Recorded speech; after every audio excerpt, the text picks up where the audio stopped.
స్థానిక రామలింగేశ్వరపేటలోని RTC depot సెంటర్లో వంగవీటి మోహనరంగ విగ్రహం వద్ద 37వ వర్ధంతిని ఘనంగా జరుపుకున్నారు. సేవా కార్యక్రమాన్ని నిర్వహించారు. చైర్మన్ 15వ వార్డు కౌన్సిలర్ గుంటూరు కోటేశ్వరరావు ఆధ్వర్యంలో శుక్రవారం అణగారిన వర్గాల ఆశాజ్యోతి వంగవీటి మోహనరంగ 37వ వర్ధంతిని ఘనంగా నిర్వహించారు. స్థానిక ఆర్టీసీ డిపో సెంటర్లోని రంగ విగ్రహానికి పూలమాలలు సమర్పించి నివాళులర్పించారు. ఈ సందర్భంగా గుంటూరు కోటేశ్వరరావుచే 100 మంది వృద్ధులకు దుప్పట్లను పంపిణీ చేశారు. ఈ కార్యక్రమంలో Nagisetti brothers, Thota brothers, Bodapati brothers, Muttamsetti brothers, Tirumala Setti brothers, Sunkara Kondalarao, Maila Vijayanaidu, Maila Nagaraju, Kesamsetti Sivayya, depot Nagaraju, Tolisuri Sivayya, YCP యువజన విభాగం నియోజకవర్గ అధ్యక్షుడు Guntur Gopi, SC ST BC minority ఐక్యవేదిక అధ్యక్షులు అక్కిదాసు కిరణ్ కుమార్, కౌన్సిలర్లు షేక్ దుబాయ్ బాబు, యాతాటి అనిల్ తదితరులు పాల్గొన్నారు.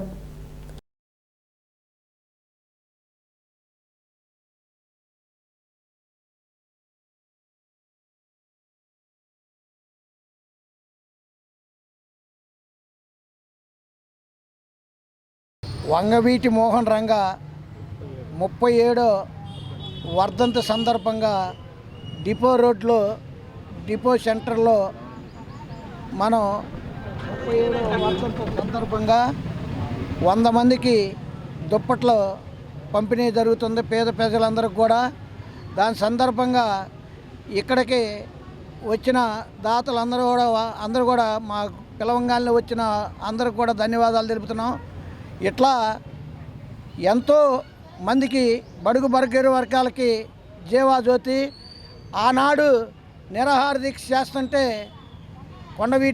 వంగవీటి మోహన్ రంగాని దారుణంగా హత్య చేసిన విషయం అందరికీ తెలిసిందే. మేము చెప్పాల్సింది పని లేదు.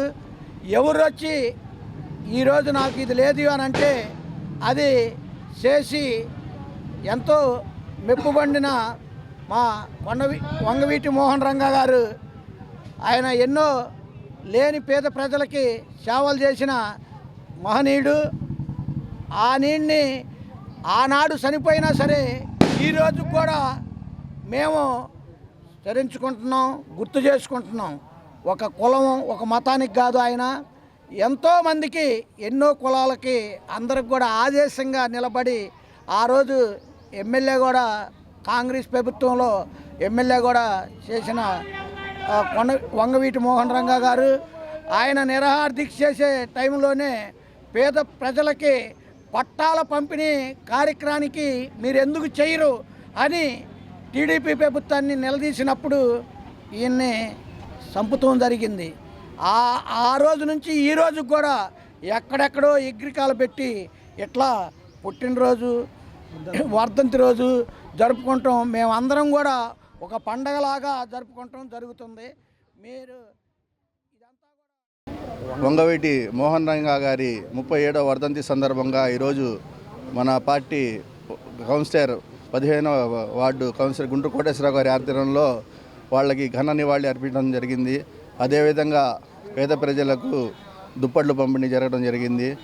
వంగవీటి మోహన్ రంగ గారంటేనే గుర్తుకొచ్చేది బడుగు బలహీన వర్గాలకి ఎంతో బలకూర్చి మరి రిక్షా కార్మికుడు కాడ నుండి ప్రతి కార్మికుడికి అండగా ఉండి విజయవాడ నడిబొడ్డున వారికి ఏ సమస్య వచ్చినా నేనున్నానంటూ పోరాడి వారి సమస్య మీదే పేద ప్రజల కోసం వాళ్ళ సంక్షేమం కోసం పోరాడుతూ వారి ప్రాణాలు సైతం లెక్క చేయకుండా వారి ప్రాణాలు త్యాగం చేసిన మహనీయుడు వంగవీటి మోహన్ రంగ గారు.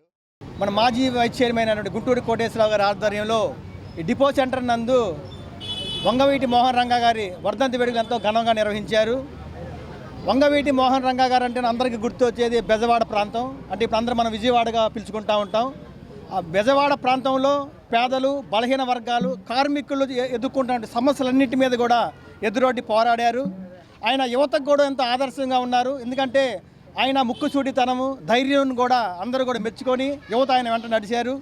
అదేవిధంగా ఆయన అందరికో కోసం కూడా పోరాటాలు చేసి ఆ ఫలితంగా కూడా రాజకీయాల్లోకి వచ్చి ఎమ్మెల్యే కూడా గెలుపొందారు. ఆయన ఉమ్మడి ఆంధ్రప్రదేశ్లో ఉన్నప్పుడు ఎమ్మెల్యేగా అసెంబ్లీకి వెళ్తా ఉన్నప్పుడు ఆయన కాన్వాయ్ చూస్తే అందరు దడుచుకున్నారు. 150 అంబాసిడర్ కార్లు, 5 జిప్సీలు, ముందు 100 బుల్లెట్ వాహనాలతో కూడా ఆయన కాన్వాయ్ నడిచేది. అంటే ప్రజలలో ఎంత అభిమానం ఉన్న నాయకుడో కూడా మనందరం కూడా చెప్పుకోవచ్చు. అదేవిధంగా ఆయన సామాజిక అంశాల్లో కూడా కాపు ఉద్యమాన్ని కూడా ఎంతో ముందుకు తీసుకెళ్లారు. ఆ విధంగా కూడా ప్రతి ఒక్కరు యువత కూడా ఆయన ఆదర్శంగా తీసుకొని కూడా మెలగాలని, ఆయన చూపిన బాటలో కూడా నడవాలని ఇంకొకసారి తెలియజేస్తారు.